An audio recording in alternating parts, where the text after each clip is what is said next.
Assalamualaikum warahmatullahi wabarakatuh. Kembali lagi dengan channel saya Muzabid Farm, dan kali ini kita akan daily vlog lagi tentang masih banyak yang belum pada paham tentang koloni beda sangkar itu seperti apa. Kita sekalian ngevlog aja, sekalian kita praktek ya. Mudah-mudahan video ini bisa bermanfaat untuk teman-teman semua. Jangan lupa di subscribe, di like, dan di komen. Jangan di skip ya, karena untuk perkembangan channel ini biar teman-teman nontonnya lebih enak, lebih nyaman, audionya lebih jelas. Insya Allah mudah-mudahan kedepannya. Jadi kita langsung aja. Oke teman-teman, jadi kita akan daily vlog tentang koloni beda sangkar, dan ini burung yang sering saya sebut di video-video daily vlog ataupun perawatan koloni beda sangkar yang pasti gacor, jantan pasti gacor. Ini pasti selalu saya angkat ceritanya. Karena apa? Karena ini burung yang pernah saya ceritakan ini emang benar-benar asli, step dari awal, dari benar-benar 0 detik sampai akhirnya bunyi dari koloni. Jadi untuk teman-teman yang bergabung, jadi mohon maaf kalau misalkan memang kurang paham, kurang jelas.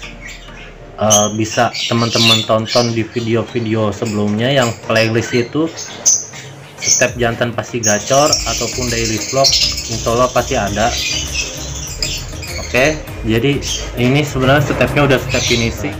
Di kamar mandi ada step finishing yang kita bilang cabut pasang, tempel. Habis kita tempel ketemu betinanya yang klop, paling cepet 3 hari, paling lama seminggu kita langsung kawinkan. Pasti macet dong, jadi pasti ada waktunya dia belum mau kawin. Jadi nggak apa-apa, hariannya itu di kandang kotak aja berdua sama betinanya. Tiap hari kita cabut pasang, pagi petel, sore masukin, pagi petel sama betinanya di kandang kapsul, sore masukin tanpa jemur, tanpa mandi, pakan tetap kenceng.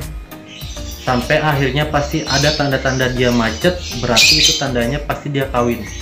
Tandanya dia kawin itu langsung masuk ke koloni lagi. Nah ini termasuk burung yang habis kawin macet, nah masuk ke koloni lagi nih. Sekarang lagi dipetel, sengaja petelnya agak lama, pagi sampai sore baru dimasukin koloni lagi. Tapi sih sekarang alhamdulillah ya udah mulai bunyi. Kalau udah mulai bunyi, saya masukin lagi ke betinanya, ke kandang kotak betinanya. Jadi biar sengaja biar dia kawin lagi, jadi biar matangin di situ. Oke, kita lanjut aja ke koloni langsung ya, biar nggak banyak itu. Nah ini betina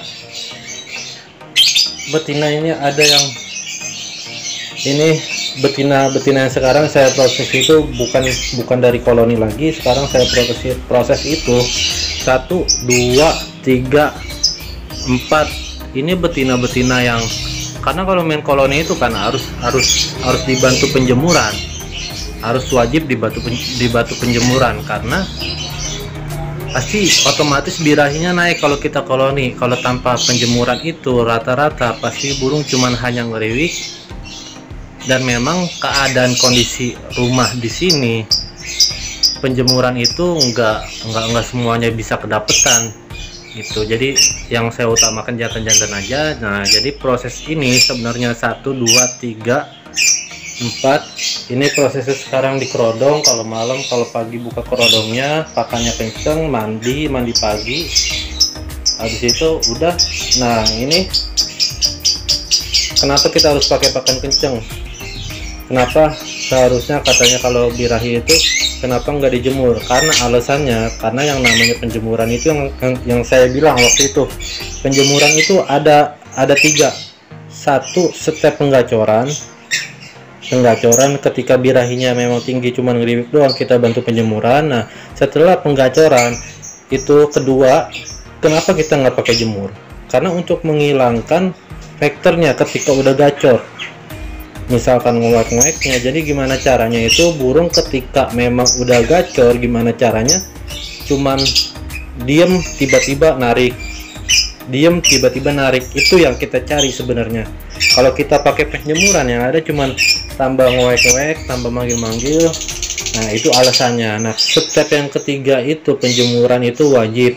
Itu step yang ketiga, itu yang saya bilang, satu penggacoran awal wajib jemur, kedua itu untuk menghilangkan vector, ngilangin ngoek-ngoeknya, itu penggacoran lebih, ini adanya di kedua, non jemur. Nah ketiga ini sistem penguntulan, tapi tergantung burungnya. Kalau kita jemur terlalu vector, nah itu mending kita stop gitu. Oke, kita lanjut di koloni. Kita ambil sendal dulu. Nah ini di koloni, kita bahas satu-satu ya, kita bahas satu-satu, mudah-mudahan teman-teman pada paham. Jadi ini kita bahas sistem koloni ini waktu penjemuran, ini waktu pelarasan. Kalau yang dinamakan sistem koloni ini, nih kita kasih contoh. Burung kalau malam sampai pagi sejajar, nih begini tempatnya, sejajar seperti ini. Dan ini biasanya saya dapat 5, 2, 3, 4, 5 misalkan gitu ya. Nah kalau pagi seperti ini sampai malam.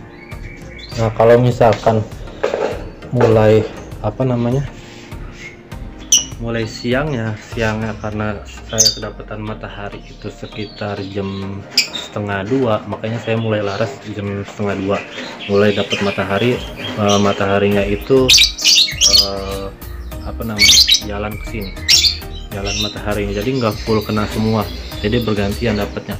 Nah yang saya bilang, ada mungkin beberapa burung yang harus kita jemur, yang kita raba itu kan saya bilang penggacoran koloni itu ada dua tahap penggacoran koloni. Satu dari pakan, kedua dari penjemuran.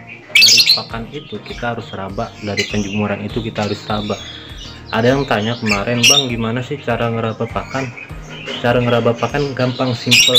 Kalau misalkan burung tiap hari cuma ngeriwik seperti burung ini, tapi ini burung alhamdulillah sekarang udah mulai bunyi, udah mulai durasinya udah keluar.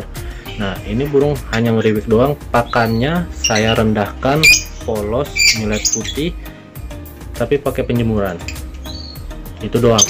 Nah ini burung guys, tangka nabirahinya terlalu tinggi, pakannya polos, saya kasih penjemuran, jadi biar naik emosinya.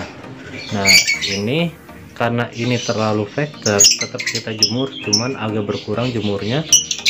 Nah pakannya kita tinggiin sengaja, pakannya pakan tinggi, kelihatan nggak? Nah ini juga sama, ini birahinya ketinggian. Sebenarnya ini burung karakter, saya juga masih belum bisa ngeraba ya, karena ini dari koloni campur yang seperti ini nih, saya omuyok begini, baru masuk ke sini karena baru kedapatan tempat. Akhirnya saya belum bisa ngeraba karena ini palanya agak nekuk ke belakang karakternya. Makanya sebenarnya kenapa bisa terjadi palanya nekuk ke belakang, karena dia dari sistem penjemuran gitu. Penjemuran dia bisa nekuk ke belakang, termasuk burung melet, termasuk burung mangap itu dari penjemuran itu. Jadi ada yang melet mangap karena setelah konslet ataupun sebelum konslet dia bisa melet, itu bisa terjadi itu karena emang ketinggian. Kalau saya sih biasanya setelah saya alamin, ternyata burung-burung yang karakter itu memang burung-burung yang yang penjemurannya berlebihan seperti itu. Makanya kenapa saya pakai pakan tinggi, itu alasannya, jadi seenggaknya biar birahinya naik dulu. Nah ini sama, ini birahinya terlalu ketinggian, pakannya saya polosin, dan penjemuran tetap karena muter ya, maksudnya mataharinya jalan. Nah ini juga sama, ini birahinya ketinggian, pakannya pakan polos. Walaupun ini burung memang dasarnya di koloni pasti sudah pasti birahi, tapi kita polosin sengaja, jadi kita naikin dari emosinya tingkat penjemuran gitu. Nah ini juga sama, ini pakan saya kencengin, ini non jemur di PB jantan. Kenapa saya non jemur? Karena emang dia ngoek-ngoeknya magil-magilnya terlalu berlebihan dibanding ngeriwiknya, dibanding durasi penggacorannya. Makanya saya stop penjemurannya. Jadi saya mau naikin dari emosi, dari birahinya dulu. Walaupun pada dasarnya koloni itu birahi, tapi kita tetap harus bantu, kita harus tetap ngeraba dari pakan Nah, ini burung yang waktu itu saya video. Ini burung yang seharusnya butuh emosi, karena dia pakannya masih pakan tinggi. Di koloni sudah pasti birahi, tapi ini emang burung yang seharusnya butuh emosi, butuh penjemuran, tapi ini nggak bisa dijemur gitu. Itu doang teman-teman. Jadi teman-teman yang harus dipahamin itu, yang harus diraba pakan dan emosinya itu seperti apa, pakan dan penjemurannya itu seperti apa. Dan ini burung yang memang sengaja saya mau ternak dulu. Ini juga sama, ini untulan tapi nggak jodoh, ini burung sayur lah. Dan ini betina ini betina yang di kamar mandi, ini betina yang di atas tembok sajini merah, ini betina yang palanya botak ya. Oke, mungkin itu aja buat teman-teman, mudah-mudahan bermanfaat. Jangan lupa di subscribe, di like, dan di komen. Untuk teman-teman yang mau bertanya, silakan bertanya lewat di komen aja, insya Allah pasti saya balas. Jadi itu aja. Assalamualaikum warahmatullahi wabarakatuh.